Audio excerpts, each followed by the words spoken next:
No estés triste, que estamos hoy aquí para ser animados, para ser reconfortados con su palabra.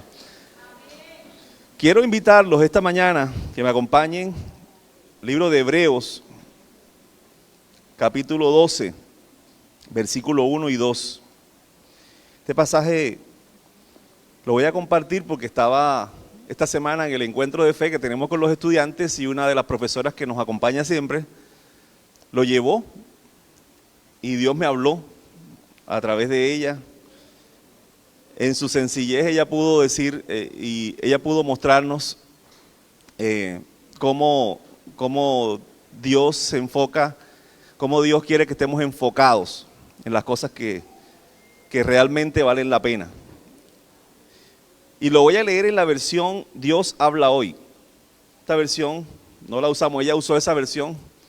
Y a veces la Biblia es tan especial porque la gente lee el mismo pasaje que hemos leído toda la vida en otra versión y ya uno siente que es un pasaje nuevo, como que eso yo nunca lo había leído y me pasó eso. Por eso lo voy a leer en esta versión católica. Dice: por eso nosotros, teniendo a nuestro alrededor tantas personas que han demostrado su fe, dejemos a un lado todo lo que nos estorba y el pecado que nos enreda, dice, y corramos con fortaleza la carrera que tenemos por delante. Fijemos nuestra mirada, y este es el pasaje que quiero subrayar esta mañana, fijemos nuestra mirada en Jesús, pues de Él procede nuestra fe, y Él es quien la perfecciona. Jesús sufrió en la cruz, despreciando la vergüenza de semejante muerte, porque sabía que después del sufrimiento tendría gozo y alegría, y está sentado a la derecha del trono de Dios. Solamente quiero leer esto. Son varias cosas. Este es uno de los pasajes grandes y conmovedores del Nuevo Testamento. En él el autor nos da un resumen de lo que es la vida cristiana, cómo se perfecciona, pero llama la atención que empieza diciendo, versículo 1, por eso, y es como si ya viniera hablando de otra cosa, ¿no? Y lo que está hablando en el capítulo 11 es el ejemplo de grandes hombres de fe. Como habla de la fe de Noé, de la fe de Abraham, de la fe de todos los hombres. Y él dice que nosotros tenemos como espectadores a esas personas que nos están viendo a nosotros. Y yo estaba pensando en un ejemplo para eso, para nosotros, y es como si usted fuera un actor y supiera que le está escuchando entre los espectadores un famoso maestro de arte dramático. Imagínese que ahí hay una persona que sabe mucho de arte dramático y usted es un actor. Usted ese día seguramente pensaría en hacer su mejor papel, porque sabe que lo está viendo alguien. O imagine, por ejemplo, que usted es un atleta y en las gradas hay pura gente que son campeones olímpicos. Usted ese día quiere demostrar que usted es el mejor. O que usted es un cantante y ese día hay gente muy educada vocalmente sentada escuchándolo. Te dice que no se me vaya a salir el gallo aquí. Asimismo dice la Biblia que ellos son espectadores de nuestras vidas. Y que ellos no alcanzaron, dice allá en la Escritura, no alcanzaron a ver a Jesucristo, algunos de ellos. No alcanzaron a ver a Cristo, no alcanzaron a ver el cumplimiento de Cristo, de lo que hizo Cristo. Y un cristiano vive bajo la mirada de estos héroes de la fe. O sea, nosotros vivimos bajo la mirada de grandes hombres de fe. Y ellos deben decir, es que estos tienen todo. Tienen a Cristo. Imagínate. O sea, ni siquiera son las vidas que nosotros vivimos. Sufrieron, murieron por la fe en su generación. ¿Cómo vamos a dejar de esforzarnos para hacer lo mejor posible cuando nos está observando semejante audiencia? Nos están observando. Yo creo que usted sepa que lo están viendo. Abraham, allá está Jaime con sus enredos. ¿Qué problema con la fe? Eso no es ningún problema, dirá Abraham, ¿verdad? Pero la idea del pasaje también muestra, yo quiero señalar tres cosas que me gustan de este pasaje. La primera es que en la vida cristiana tenemos una meta. Él dice, corramos con fortaleza la carrera que tenemos por delante. O sea que el cristiano no es un paseante despreocupado O sea, no es una persona que va... ¿Usted ha visto a esa gente que va paseando en una ciudad en un carro? ¿Cómo andan? Andan suavecitos, pero no se quieren perder. Entonces a veces nosotros, en nuestra vida cristiana, pasamos así como suavecitos. Y tú le preguntas a alguien, el tema de hoy a propósito se llama enfocados. Pero ves gente que anda desenfocada totalmente de la fe cristiana.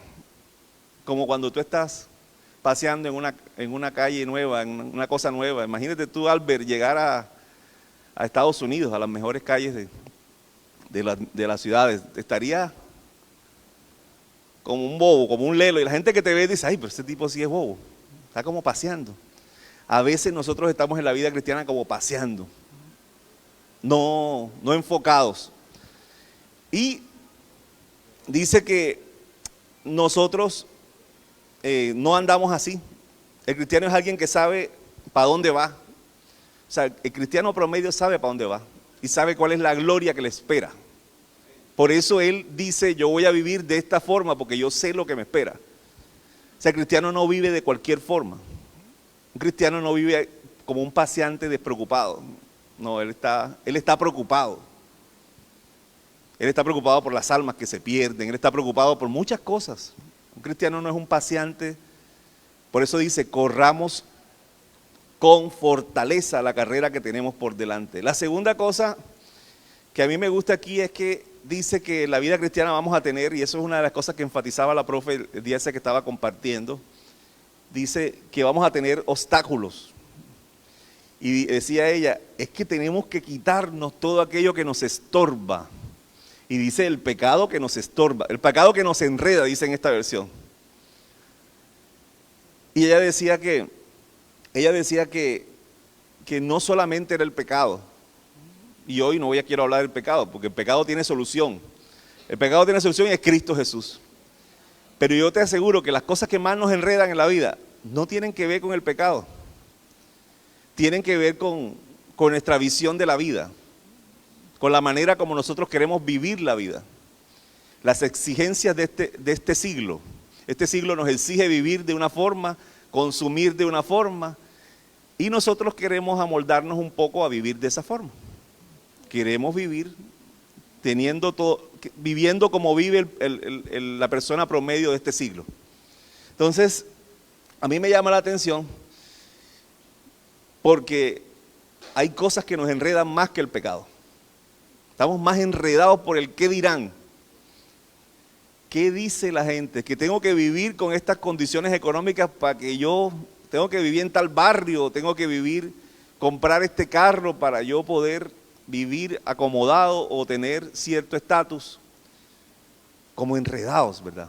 Nos enredamos nosotros mismos. Me encanta que ahí dice la Biblia que Cristo despreció la vergüenza y yo le decía a la profe cuando ella terminó su enseñanza, yo le decía, profe, qué vergüenza tener que ir a una cruz y no haber cometido ningún pecado, ningún delito. Qué vergüenza. Y dice que él pasó por alto la vergüenza. O sea, él dice, Cristo no se puso a pensar en la vergüenza que iba a pasar. La parte del castigo físico es una cosa, pero la vergüenza moral es otra. Maldito el que es colgado en un madero, el maldito del madero. Los judíos de hoy no le creen, dicen, no, es un tipo maldito. Murió en la cruz. ¿Quién que tenga una muerte como esa puede ser digno de algo? Y él se hizo más indigno que el hombre promedio de la época, para que usted y yo pudiéramos tener cercanía con Dios. O sea, él pasó por delante esa vergüenza, quitó de su mente la vergüenza, porque dice la Escritura aquí que el sufrimiento, el gozo que tendría después, y después el estar sentado a la derecha de Dios, era su recompensa. Es que él no vivía despreocupado como nosotros muchas veces. Él vivía enfocado. Él sabía, dice, yo sé para dónde voy. Y esa es la manera como nosotros debemos vivir, enfocados. Porque así la situación que estemos viviendo hoy sea complicada, nosotros sabemos para dónde vamos. ¿Qué es el futuro que nos espera? Mucha gente va a leerse, el pastor decía, a leerse las cartas, el tarot, magia negra, magia blanca. Y nosotros ya sabemos. O tú no sabes cuál es tu futuro. Lee la Biblia. Si usted está llenando por primera vez, yo le quiero decir una cosa, lea la Biblia y se va a dar cuenta, no tiene que ir a ningún brujo, ningún mago, ningún hechicero. Ya ahí está escrito su destino. Su destino es llegar al cielo y alabar a Dios eternamente. Ese es su destino. No tiene otro destino. Y te voy a decir una cosa, no hay, qué linda la canción que eligieron hoy, ¿verdad? No hay lugar más alto, no hay mejor lugar donde pueda estar usted que estar a los pies de Dios, de Jesús. En una ocasión Stephanie estaba compartiendo acerca de María y Marta. Y a mí sí me tocó cuando ella decía que María escogió la mejor parte. Y es que la escogencia en estos días, uno de los chicos de la universidad con los que nosotros compartimos, nosotros sabemos quiénes tienen problemas de salud mental y quiénes han estado siendo tratados por psicólogos y en esa ocasión yo no estaba pendiente de quién estaba sentado allí, pero empecé a hablar y no me podía parar ni yo mismo. Y en una de esas cosas, uno de esos momentos que Dios me agarró, yo siento que yo empecé a decir, yo dije, es que María tenía una necesidad y es que nadie la puede parar de ahí porque ella tenía una necesidad. Es que mi necesidad es mi necesidad, independientemente de lo que piense el otro y lo que diga el otro.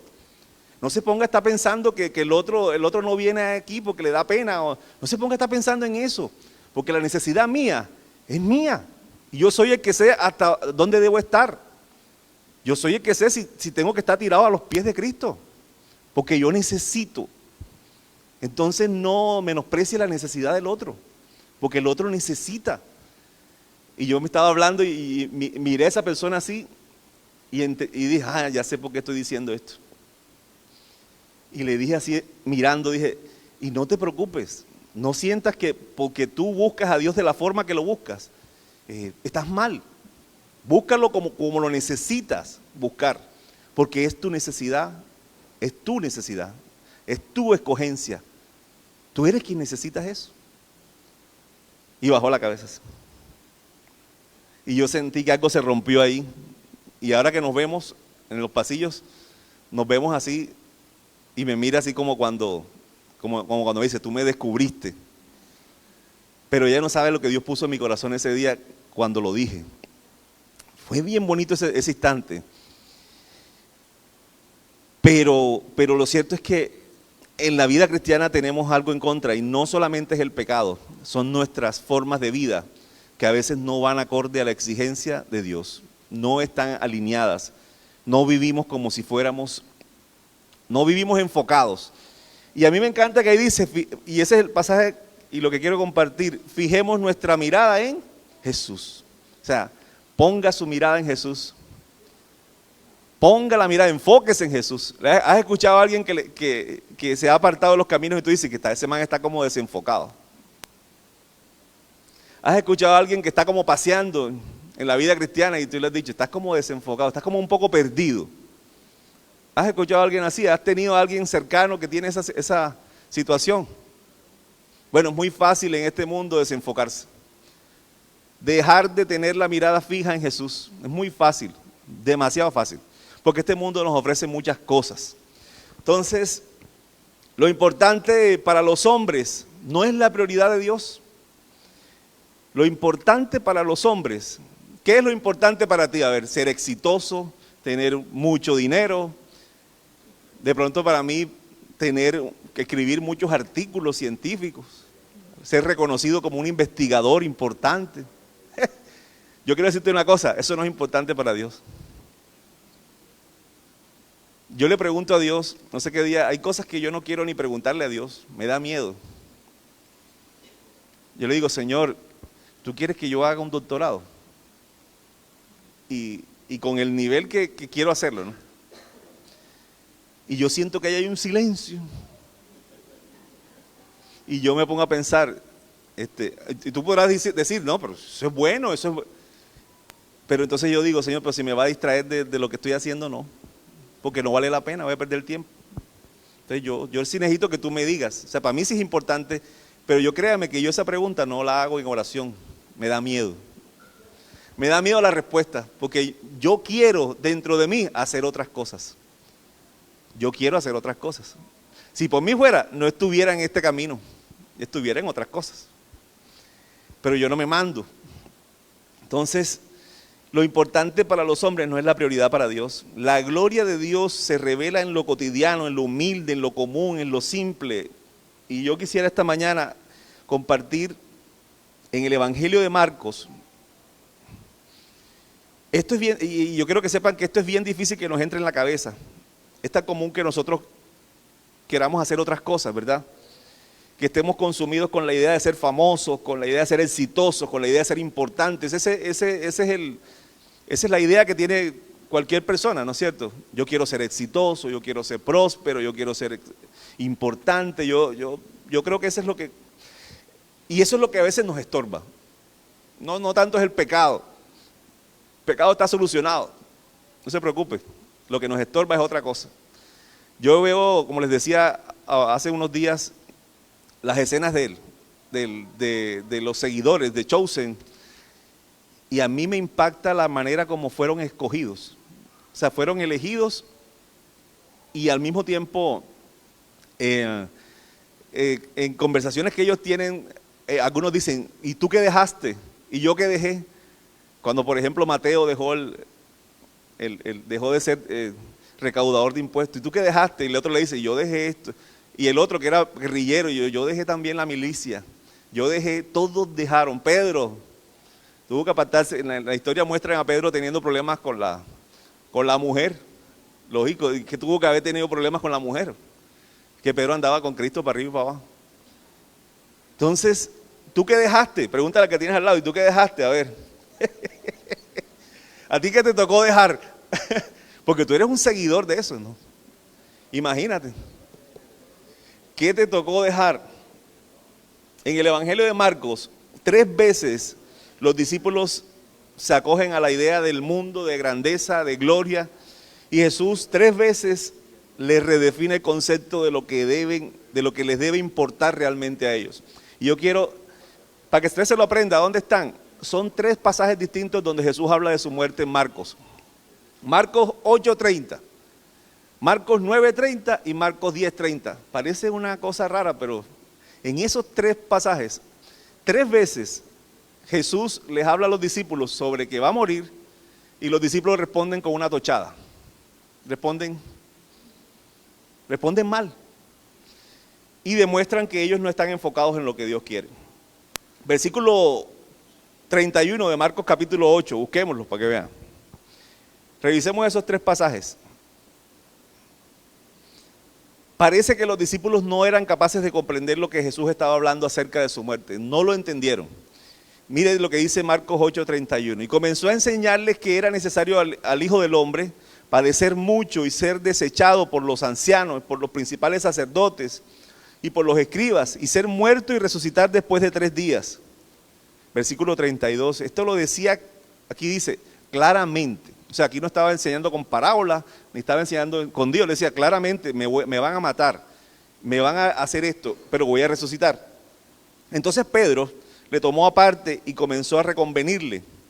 Pero él, volviéndose y mirando a los discípulos, reprendió a Pedro diciendo, quítate delante de mí, Satanás, porque no pones la mira en las cosas de Dios, sino en las de los hombres.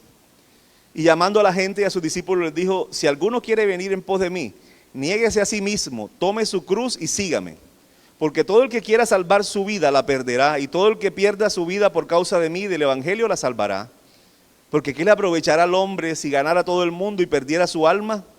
¿O qué recompensa dará el hombre por su alma? Porque el que se avergüence de mí y de mis palabras en esta generación adúltera y pecadora, el Hijo del Hombre se avergonzará también de él cuando venga en la gloria de su Padre con los santos ángeles. La incomodidad de Pedro, a Pedro le incomodaron estas palabras. Llama la atención que le incomodan, y lo vamos a ver en otros pasajes, a los que más les incomodan estas palabras de que Jesús se va a morir es a los líderes que Jesús tenía. No tanto es al resto de los discípulos. Los que más demuestran incomodidad son Pedro, Jacobo y Juan, el trío cercano, el grupo cercano. ellos son los que demuestran incomodidad frente a estas palabras de Jesús. Cuando Jesús quiere mostrarles la gloria de Dios eterna, cuando Jesús quiere mostrarles un mundo distinto, ellos enseguida reaccionan de esta manera. La reacción de Pedro fue, no hombre, ¿cómo te va a pasar eso? Y vamos a estar viendo en el relato eso, que el liderazgo es el que más tiene ese problema. Pero Jesús le da una respuesta que es fuerte, reprende a Pedro como si reprendiera a Satanás, y le dice, no pones tus ojos en mí, tienes que fijar tu mirada en mí, no en las cosas de este mundo. Y le dice, Pedro, estás desenfocado, estás perdido, por ahí no es. Ese no es el camino. No entiendes, no comprendes las cosas de Dios. Comprendes son las ideas de los hombres. Eso es lo que tú entiendes. Estás entendiendo muy bien, porque es que, imagínense, él es judío. Él dice, encontré al Mesías, y la idea de él era, nos va a librar del yugo romano. Cuando Jesús dice, me voy a matar, o se me van a matar, dice, ¿cómo así? Si tú eres el que no vas a librar, ¿cómo te vas a morir? Y ahí entra la inconformidad de Pedro. Después se pone a enseñar y dice, si alguno quiere venir en pos de mí, dice, niéguese a sí mismo, tome su cruz y sígame. Y cuando Jesús empieza a decir ese tipo de cosas es cuando la gente se empieza a ir. Cuando la gente dice, no, a mí no me sirve así. Y el evangelio no les parece atractivo. Y entonces Jesús dice, el que esté conmigo, que sienta que va a desperdiciar su vida andando conmigo, arranque. Porque no le sirve estar conmigo. Si usted hoy está aquí esta mañana y usted siente que la exigencia es muy grande, no le sirve estar con Jesús. Jesús necesita gente con la que pueda moldear, que pueda trabajar. Si usted ya tiene su vida hecha, siga su camino, haga su vida. Pero Él está pidiendo un estilo de vida distinto. A mí y usted dirá, pero eso es para los líderes. Yo creo que dice el versículo, yo quiero leer otra vez el versículo porque yo creo que no es solamente para los líderes, porque mucha gente dice, no, pero eso es para los discípulos que estaban cerca. Eso se lo pidió fue a ellos. Yo quiero mostrarle, a ver, yo lo leí en alguna parte, pero no sé si es en este pasaje. Bueno, dice, versículo 33 del capítulo 8, pero él volviéndose y mirando a los discípulos, reprendió a Pedro. Volviéndose y mirando a los discípulos, volvió a Pedro. En el que sigue, seguramente está, yo creo que lo leí en una parte, pero en el que sigue, no solamente este tipo de cosas así fuertes se las dice a los discípulos, se las dice a la gente, a los seguidores. También, esto no es para los discípulos solamente. Entonces, después se pone a enseñar que dejen su cruz, que le sigan, y le dicen que sienta que va a desperdiciar su vida conmigo, no ande conmigo, porque este no es para que usted se sienta bien. ¿De qué le va a servir a alguien ser muy importante, ser muy famoso, ser muy influyente en esta sociedad si pierde su alma? Eso es lo que dice al final. ¿Y de qué le va a servir a usted ser tan importante, ser famoso, ser influyente, ser exitoso, si usted pierde su alma? De nada. Bueno, lo que sigue, dice después que Pedro entonces, después de este pasaje, se los lleva y sucede lo de la transfiguración. 6 días después sucede lo de la transfiguración. Recuerden que ahí ellos son, la gloria de Dios es revelada, ellos ven que baja Elías y Moisés, y ellos están ahí, está Pedro, está Jacobo y está Juan. Y entonces Pedro dice, a mí sí me gusta, esto sí me gusta a mí, pero eso de la cruz no. Eso de que tome su cruz y sígame, no. O sea, a mí esta cuestión de la gloria, sí, a esto sí me... Mira lo que dice Pedro, capítulo 9, versículo 5. Entonces Pedro le dijo a Jesús, maestro, bueno es para nosotros que estemos aquí. Esto sí me gusta a mí. Es decir, cuando ya él ve la gloria, entonces dice, no, esto es lo bacano del evangelio, ¿viste? Esto es lo chévere del evangelio. Entonces, hay cosas del evangelio que a nosotros nos resultan muy chéveres, muy bacanísimas, espectacular. ¿Cómo te sentiste? Súper bien, siento que estoy renovado. Pero en lo que hay una exigencia para nosotros, en un área específica, Hasta ahí llegó la emoción. Entonces, Pedro le dice eso al Señor. Hagamos 3 enramadas. Estaba loquito Pedro. Hagamos 3 enramadas. Ven acá, una para ti, otra para Moisés, otra para Elías. Dice, porque no sabía lo que hablaba, pues estaban espantados. O sea, él estaba como en un estado de emoción, tan espantado por lo que estaba viendo, que dice la Escritura, porque no sabía ni qué hablaba. Y de pronto se desaparecieron Moisés y Elías, y él quedó con eso y dice, ay, ¿y entonces? ¿Y dónde están? ¿Ah? Eso fue un ratico nada más para que tú vieras lo importante de Dios está arriba en los cielos, o sea, la gloria de Dios, que lo que tú vives aquí en la tierra no es nada. Esa fue la idea de mostrarles eso. Ustedes no viven vidas maravillosas, no, lo que tiene realmente trascendencia está en los cielos. Les muestra esa visión y ellos entienden. Pero ¿saben qué pasa? Parece que no entendieron que la gloria de Dios estaba caminando con ellos. O sea, la gloria de Dios estaba caminando con ellos, viviendo con ellos todo el tiempo. Pedro entonces dice, ay, es bueno estar aquí. Esto sí le gusta a Pedro, pero la gloria, las nubes, las voces, eso es lo que les encanta. No le encanta nada de lo de la cruz, lo de morir, eso no suena tan atractivo. Entonces el Evangelio tiene esas dos cosas. Dice que en una segunda vez, vamos ahora a Marcos capítulo 9, versículo 30. Por segunda vez, versículo 30, y habiendo salido de allí, caminaron por Galilea. Y no quería que nadie lo supiese. O sea, Jesús estaba como con un misterio, porque quería contarles otra vez algo importante. Entonces él dice, yo quiero que ustedes escuchen una cosa, no quiero que la gente nos siga, no, esto solamente quiero contárselo a ustedes porque para mí es muy importante. Versículo 31, porque enseñaba a sus discípulos y les decía, el Hijo del Hombre será entregado en manos de los hombres y le matarán, pero después de muerto resucitará al tercer día. Pero miren lo que dice aquí, pero ellos ¿qué? No entendían esta palabra. Y la otra cosa que pasa ahí, la reacción es, y tenían miedo de preguntar. Claro, con la reprendida que se había llevado Pedro, dirá, si yo digo algo aquí, cualquiera que hablara ahí, te reprendo, Satanás, también. Entonces tenían miedo de preguntar. Otra vez el mismo tema lo introduce Jesús, el mismo tema. ¿Qué tema tan recurrente? Dice, como que no quedó claro. Uno como maestro sabe cuando el estudiante no entendió. Y vuelve y lo retoma.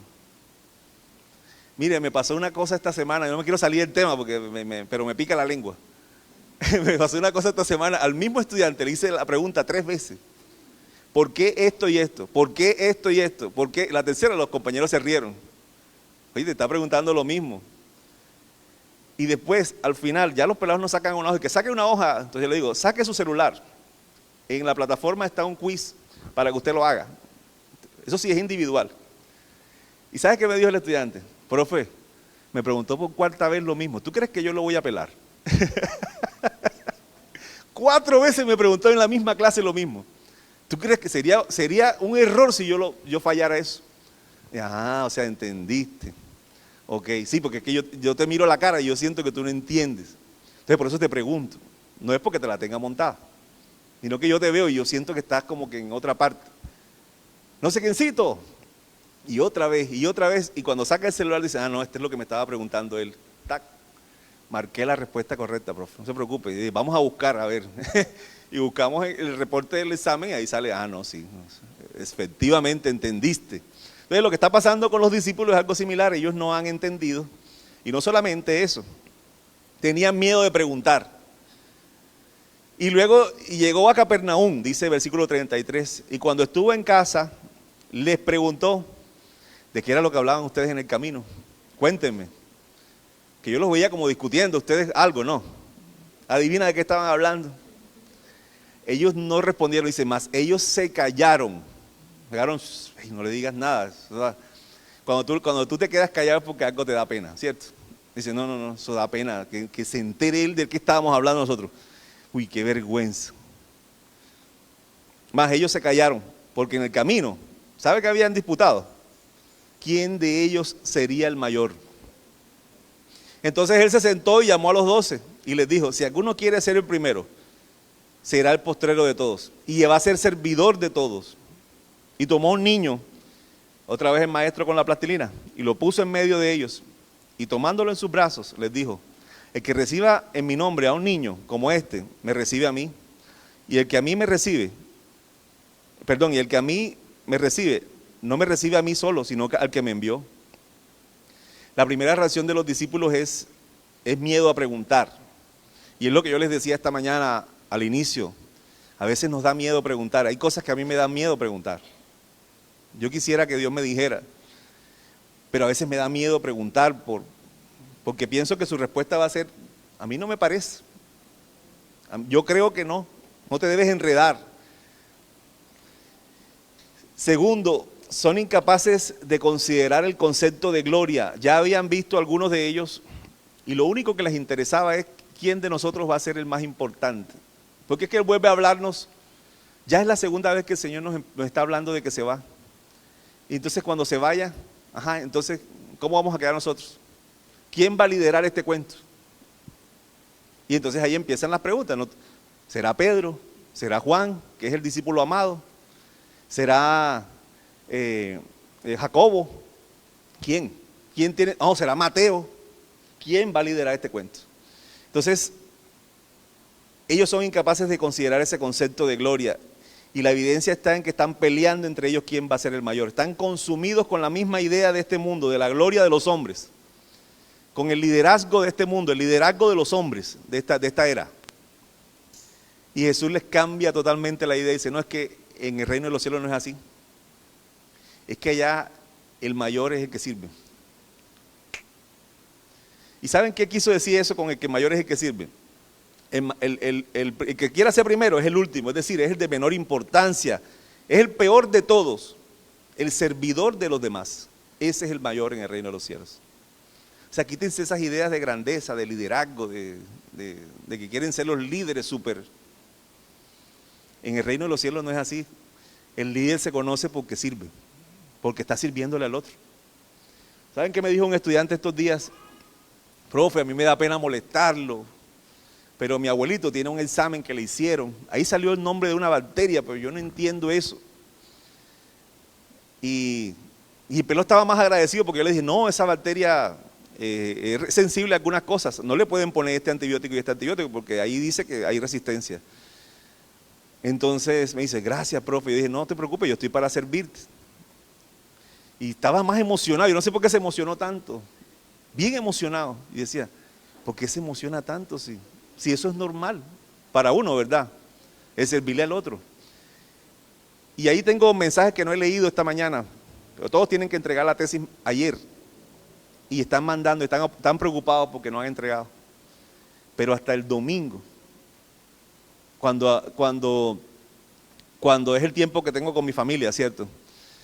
Pero yo estoy en esa dualidad entre respondo o le digo: no me interrumpa en los días de mi descanso, pero no soy capaz.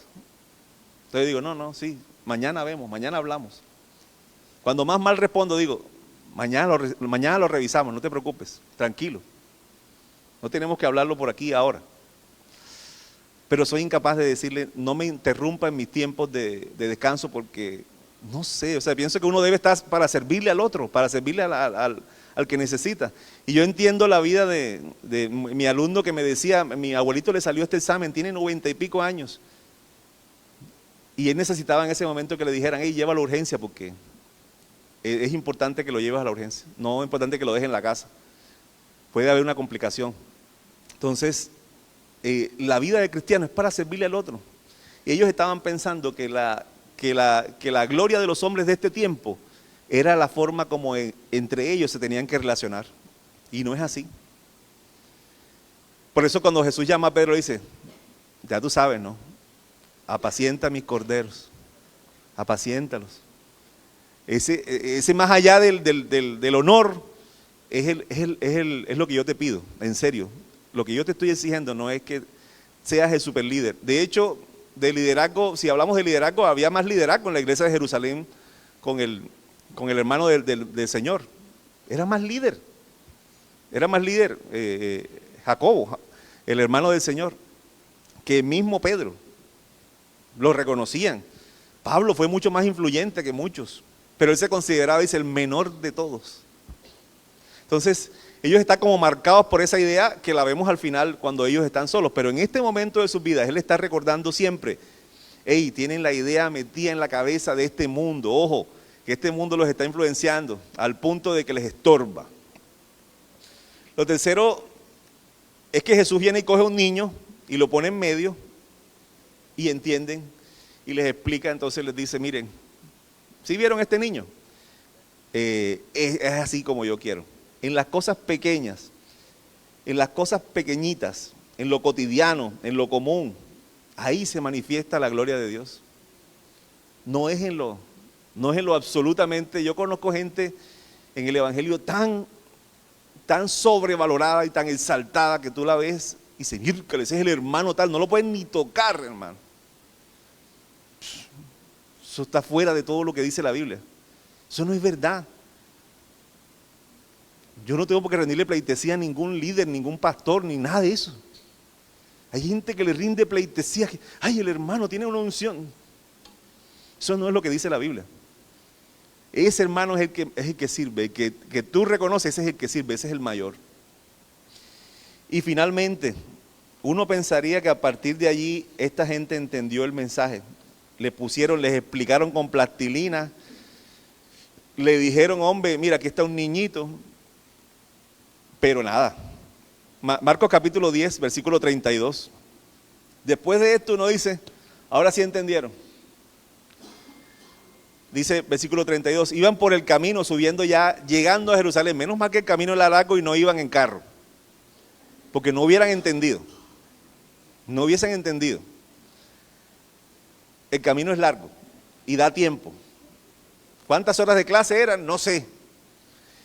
Pero tuvieron que ser bastantes horas para que entendieran lo que estaba pasando. Iban por el camino subiendo a Jerusalén y Jesús iba delante de ellos. Y ellos se asombraron. Y dice aquí otra vez, y le seguían con miedo. Otra vez había miedo, ¿no? Entonces volviendo a tomar a los 12 aparte, otra vez les dijo, les comenzó a decir las cosas que le habían de acontecer.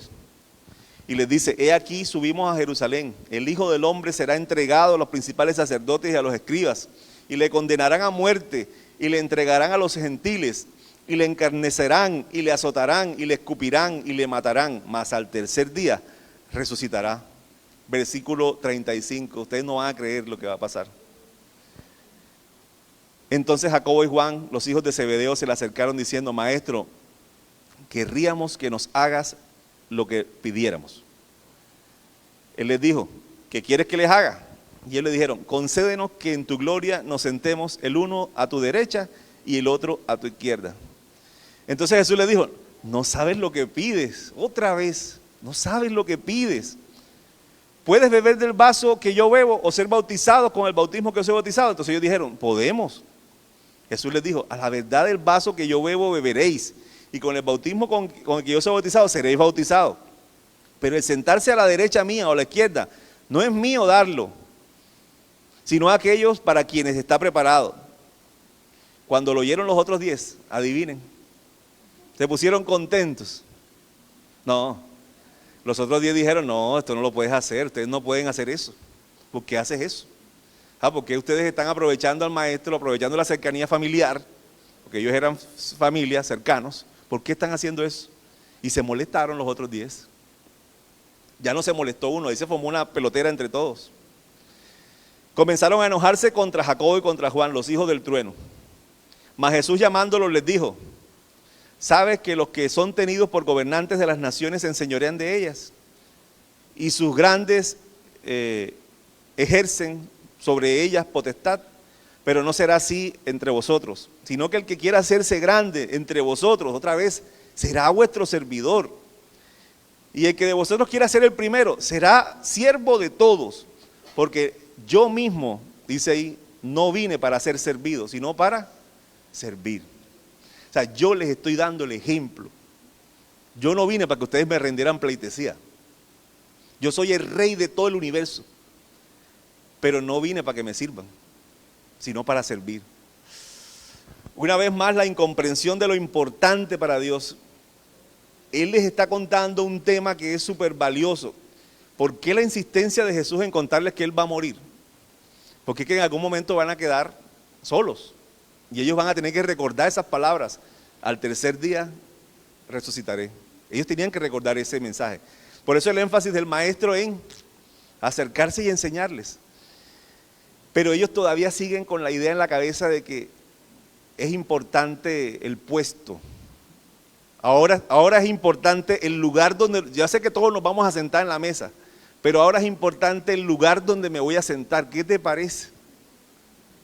O sea, es importante que yo me siente, mira, uno a la derecha y otro a la izquierda. O sea, cuando nos vean en la foto sentados, uno va a aparecer al lado y el otro al lado. Ya, eso es lo único que te pedimos, nada más. Y yo me imagino la cara de Jesús, yo me imagino el desespero del maestro por decir, les voy a meter un cocotazo porque ya no. O les voy a tirar borrador. O el marcador. Yo he tenido alumnos así. A veces me dan ganas de tirarles el borrador. Para ver si. Pero hay que tener paciencia. Y él tiene la paciencia y la comprensión. Ellos querían aprovechar el momento. Es como cuando tú vas al momento que se está repartiendo la presa, las presas de pollo. Vas a la comida, entonces el pollo tiene varias presas, ¿no? Hay unas presas que son nobles y hay otras que son malucas. Entonces, yo quiero la pechuga, yo quiero el muslito, pero el que le toca el ala, esa es mala. ¿Ah? A ti te gusta el ala, bueno, ¿viste? Esa es mala porque, imagínate, me van a dar el ala. Entonces, ellos lo que estaban es repartiendo las presas antes de tiempo. Antes de que todo eso suceda, todo eso que tú estás diciendo, ya yo sé que vas a estar en tu gloria, ya yo sé, pero antes de que uno a la derecha y el otro a la izquierda, ya, nada más eso, no pido nada más. En el original dice que los llamó, en el original cuando dice el versículo,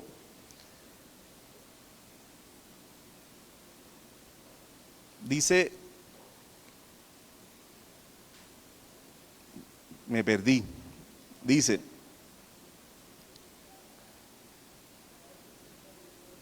no sabéis lo que pides, versículo 38, podéis beber del vaso con que yo soy, no, ese no es, entonces dice versículo 34, no, versículo 37, ellos le dijeron, concédenos que en tu gloria nos sentemos el uno a la derecha y el otro a la izquierda. Entonces Jesús les dijo, no sabes lo que pides, podéis beber del vaso con que yo bebo, versículo 39, ellos dijeron podemos, versículo 40, pero él presentaros a mi derecha o a la izquierda no es dado por mí. Y cuando lo oyeron los 12 comenzaron a enojarse contra ellos. Pero aquí es versículo 42, mas Jesús llamándolos, dice el original, llamándolos de la multitud. O sea, había mucha gente allí y dice, mas él llamándolos de la multitud, entendió que era un tema delicado y les dijo, yo quiero decirles una cosa. Y vuelve y repite la historia del servir. Y no solamente eso, les añade ahora que él les ha dado ejemplo y que ahora él sirve, él vino para servirnos a nosotros, él no vino para ser servido ni para recibir honor. Entonces, yo con esto quiero concluir lo siguiente. Cada vez que Jesús habla de morir, sus discípulos se ponen a hablar de la gloria de los hombres. Entre las personas que nosotros vivimos, de eso es lo que se habla, del reconocimiento. Cuando tú hablas con alguien hoy, cualquiera que sea, cristiano, no cristiano, de lo único que hablan es del ser reconocidos, del ser importantes. Y estamos olvidando las cosas pequeñas donde Dios se manifiesta realmente. A mí me encantan los chicos que están aquí enfrente, cantando, los niños. Saben, en otras partes yo veo supergrupos de alabanza así, espectaculares, con música, con luces. Y a mí me encanta que de la sencillez de un niño uno pueda recibir bendición. Nada más viéndolo, no porque cante espectacularmente. Y yo siento que ese es el deseo de Dios para todo lo que hacemos. Hacemos muchas cosas para Dios y creemos a veces que tenemos que estar al nivel del mundo, tener el impacto que tiene en el mundo, impactar a la sociedad. Yo escucho tanta gente que debate y habla sobre cosas, y es tan importante a veces escuchar a una sola persona y cambiar la manera como vive su corazón. Cuando tú ves eso, esa es la gloria de Dios, viviendo allí. No necesitas tanta pompa, ni que te ponga un púlpito, ni nada de eso. Entonces, cada vez que Jesús habla de morir, los discípulos piensan en la gloria de los hombres. 3 veces tuvo que hacer la misma enseñanza. O sea, tú te imaginas repetir la misma enseñanza aquí en el púlpito 3 veces. A la segunda la gente va a decir, bueno, y entonces, el mismo tema, otra vez, hablar de lo mismo. Entonces, enfocarnos y poner nuestra mirada en Jesús, como decíamos al inicio, es: si alguno quiere venir en pos de mí, niéguese a sí mismo, tome su cruz y sígame. Tomar la cruz implica sacrificios, compromisos profundos con Dios. Tomar la cruz representa aceptar las dificultades, las persecuciones que a veces se reciben y los retos que vienen con vivir de acuerdo a los principios y a las enseñanzas de Jesús.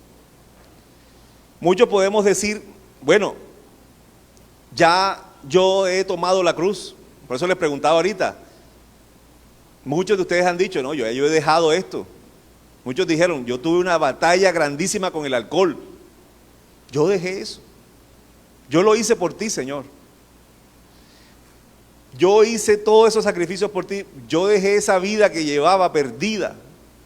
Ya yo he hecho esto. Pero sabes una cosa, esta mañana yo vine para decirte que es posible haberlo dejado todo. Es posible haber cambiado nuestra vida, tomado un rumbo distinto. Pero es importante que nosotros podamos entender que en las cosas pequeñas, en las cosas, ahí se recibe gran bendición. En las cosas que Dios hace en nuestra vida, que son cotidianas, en los grupitos de oración que usted tiene, pequeñitos, 5 personas, 4, Dios se manifiesta, Dios habla, Dios llega, Dios toca, cambia el corazón de la gente.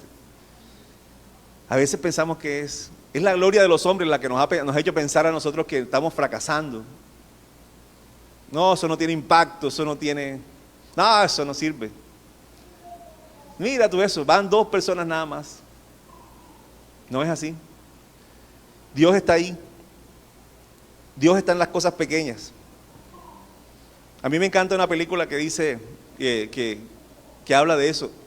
Dice a mí el Señor de los Anillos, el mago dice, a mí en las cosas pequeñas que yo veo en este mundo, siento que tienen mucho poder. Las armas de nosotros no son carnales, son poderosas en Cristo Jesús. No son grandes cosas. Es posible haberlo dejado todo y no entender que la gloria de Dios se ve en lo cotidiano, se ve en lo humilde, en lo sencillo, en la fidelidad de venir al ensayo de música. Ahí están las cosas pequeñas. Uno dice, ay, pero eso es tan poquito. Enseñar a los niños, en enseñar al grupo de alabanza, hacer la reflexión en el grupo de alabanza. Esas son cosas que uno dice, esas son pequeñas. Enseñar a las 5 de la mañana. Uno dice, no hay cosas que son pequeñas, pero esas cosas tienen gran trascendencia a veces en la vida de la gente. Y nosotros las hemos dejado de hacer porque hemos estado pensando es que algún día me va a llegar mi momento de explotar y ser el líder que yo quiero. Y nunca llega. Nunca va a pasar.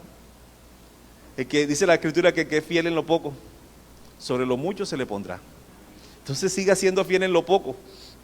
Puede que el plan de Dios para tu vida no es que sea famoso, que publiques millones de libros, ser reconocido. Es posible que eso no pase nunca, pero que seas reconocido por Dios, que traigas gran bendición al reino de los cielos, eso sí tiene trascendencia sobre nosotros.